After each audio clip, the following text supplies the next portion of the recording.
और सुबह से लेकर के रात्रि तक जब तक हम लोग जगते हैं, यानी हम लोगों की जब आंखें खुलती हैं, तो आप देख ही रहे हैं, पंडित जी से चर्चा भी हो रही थी कि प्रातः से लेकर के और रात्रि तक गुरुदेव भगवान, और 7 दिन जो हम लोग समय निकालते हैं। कोई व्यक्ति रोज रोज कथा नहीं करवाता है, कोई व्यक्ति रोज रोज अपने घर में कोई आयोजन नहीं करता है, लेकिन जीवन में जब कोई आयोजन करता है तो गुरुदेव भगवान यदि पधारे तो गुरुदेव भगवान का यही उद्देश्य रहता है कि जितना अधिक से अधिक हो सके ये भगवान की पूजा में, भगवान की कथा में लगे। क्योंकि गृह कारज नाना जंजाला, फिर जीवन में ऐसा अवसर आएगा कि नहीं आएगा ये नहीं पता है। तो जितना भजन हो जाए इस शरीर से, इस 7 दिन में, 9 दिन में, 11 दिन में जो हम कथाओं का आयोजन करते हैं, जितना हमारे शरीर से भजन हो जाए वही मानव जीवन सार्थक है। जितना भजन, क्योंकि भज सेवायाम धातु से बना हुआ है। भजन का जो भज शब्द है ये सेवायाम धातु है। और जैसे कोई भजन कर रहा हो तो मानो वो भगवान के चरण कमलों की सेवा कर रहा हो, वो बड़भागी है। बड़भागी अंगद हनुमाना चरण कमल चापत विधि नाम। अंगद हनुमान की तरह वो व्यक्ति बड़भागी है जो भगवान का भजन करता है। गुरुदेव भगवान के बारे में कितना भी बोला जाए कम है। हम लोग बालक हैं और जो भी ये वाणी भी है आपकी दी हुई है, आपके चरणों में समर्पित है, जैसी भी है, समस्त भक्तों के ऊपर आपकी करुणा कृपा सदैव बरसती रहे। और मैंने तो अनुभव किया है प्रायः कि मध्य प्रदेश की धरती पर गुरुदेव भगवान की विशेष करुणा कृपा रहती है, और छतरपुर, नौगांव, इन क्षेत्रों पर, और इन क्षेत्र के जो भक्त हैं, जो हमारे गुरु भाई हैं, चाचा दादा गुरु भाई भी हैं, वो लोगों की श्रद्धा सबकी और गुरुदेव भगवान की उसी प्रकार से कृपा इस क्षेत्र पर विशेष रहती है। कहीं भी नाम आता है यदि शिष्यों का, भक्तों का, तो छतरपुर, नौगांव के भक्तों का पहली पंक्ति में नाम लिया जाता है। तो ये गुरुदेव भगवान की कृपा, ये कृपा नहीं तो क्या है। तो इसी प्रकार आपकी करुणा कृपा सदैव बरसती रहे। एक निवेदन करूंगा, हम लोगों के लिए बहुत ही खुशखबरी है, अच्छी बात है, और हम लोगों का ये परम सौभाग्य है कि ऐसे अनुष्ठान, ऐसे यज्ञ, ऐसी कथा हम लोगों को जीवन में मिले। तो दिनांक 4 दिसंबर से 12 दिसंबर तक श्री अयोध्या मिथिला धाम आश्रम, जो गुरुदेव भगवान का आश्रम है, मिथिला धाम आश्रम में 4 दिसंबर से 12 दिसंबर तक श्री प्रेम रामायण कथा महायज्ञ का आयोजन होना सुनिश्चित हुआ है, जिसमें आप सभी की गरिमामयी उपस्थिति सादर प्रार्थनीय है। आप सभी सपरिवार इष्ट मित्रों के साथ, बंधु बांधवों के साथ पधारें, जिसमें 108 श्री प्रेम रामायण पाठ होने का भी निर्णय हुआ है। तो आप जो यजमान बनना चाहते हो यजमान भी बन सकते हैं। 108 यजमान चाहिए। यजमान बनने की जो दक्षिणा सेवा रखी गई है 5100 रुपया सेवा है। आपके नौगांव धाम से करीब 20 यजमान बन चुके हैं, और जिनको भी बनना हो, देखिए ये हमारे आपके जीवन में संत सदगुरु का ये प्रसाद है, ये कृपा है।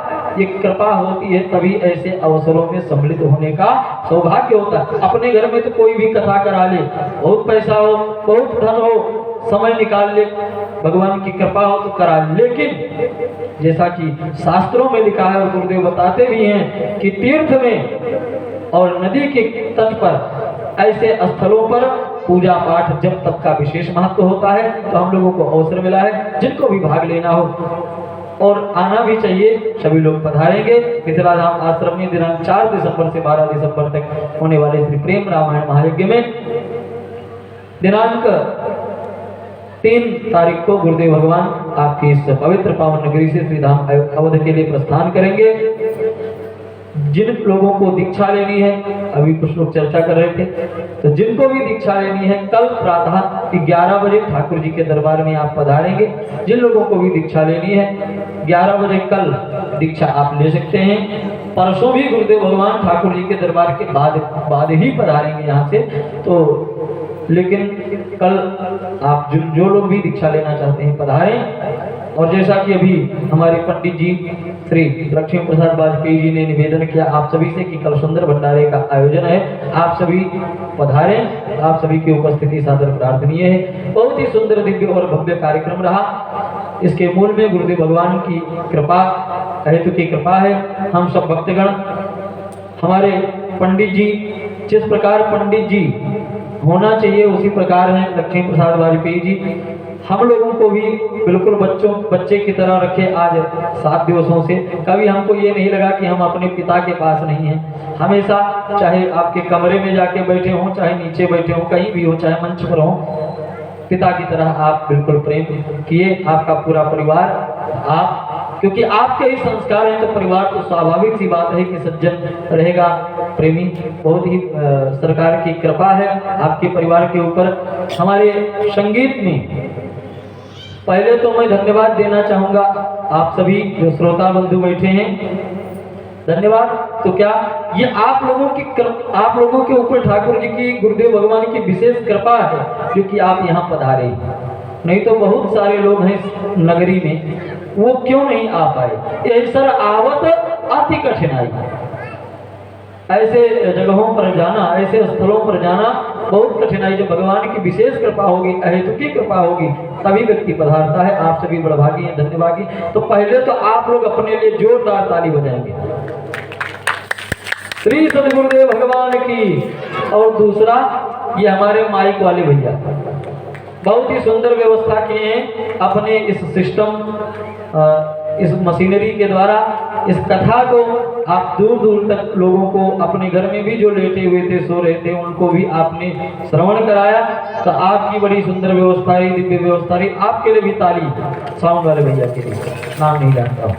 और हमारे संगीत में बसंत जी, आपके द्वारा तो संगीत की शिक्षा बच्चे प्राप्त करते हैं। आपका भी जीवन भगवान की, गुरुदेव भगवान की कृपा से बहुत ही सुंदर चल रहा है। और ऐसी कृपा जीवन में हो जाए तो फिर पूछना ही क्या है। ये भी थोड़ी सी कला व्यक्ति के अंदर आ जाए तो वो घमंडी हो जाता है, लेकिन आपके भीतर इतनी कला होने के बावजूद गुरुदेव भगवान की ऐसी कृपा है कि आप सदैव, और हमारे गुरु भाई भी हैं। सबसे बड़ी बात है, आप हमारे गुरु भाई हैं, गुरुदेव भगवान के कृपा पात्र हैं। तो बहुत ही विनम्र और बड़ी सुंदर व्यवस्था के साथ आपने इस कथा में अपनी सेवा प्रदान की है।